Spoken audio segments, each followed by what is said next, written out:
The rebel.media, right? Yeah. Did I get that right? Yeah. I've been It's on the offline. mic flash. I know I've been offline for a while, so.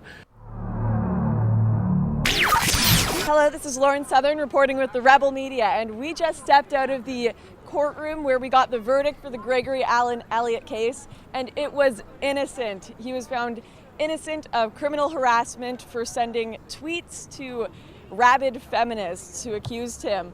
And it's just been, we're all on a high right now. Greg and Clayton and his sons are ecstatic that he's been found innocent of this crime that he definitely did not commit.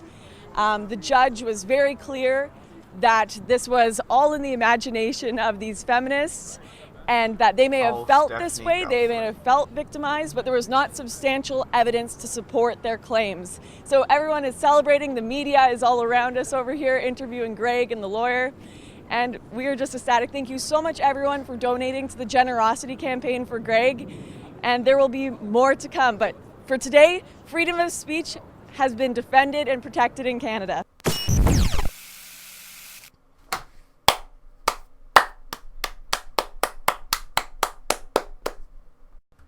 I think that this is a good day because today, I believe it's yesterday, freedom of speech won against, quite frankly, one of its biggest opponents. And freedom of speech won against the current political and cultural narrative.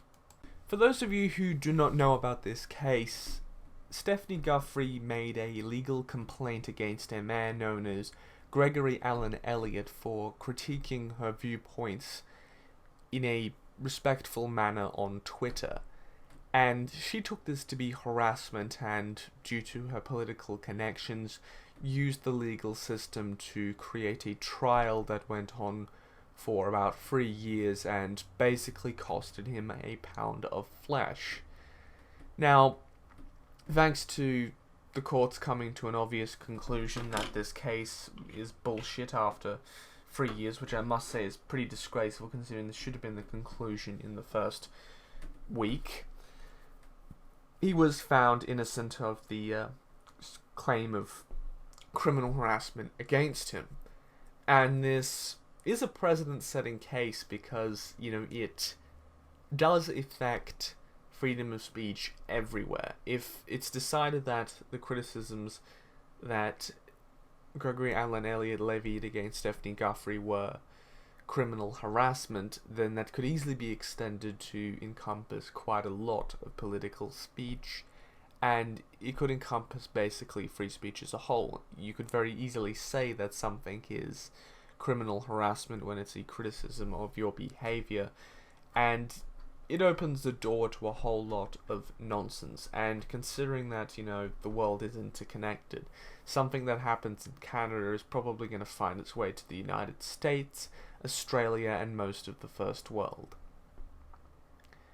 I will say that this is good because it sends a pretty clear message to people like Stephanie Guthrie, Clementine Ford, and people in political positions of power with an agenda that you simply can't get away with using the legal system as a weapon against an individual you disagree with. And it doesn't matter what affiliation you have or what political perspective you have.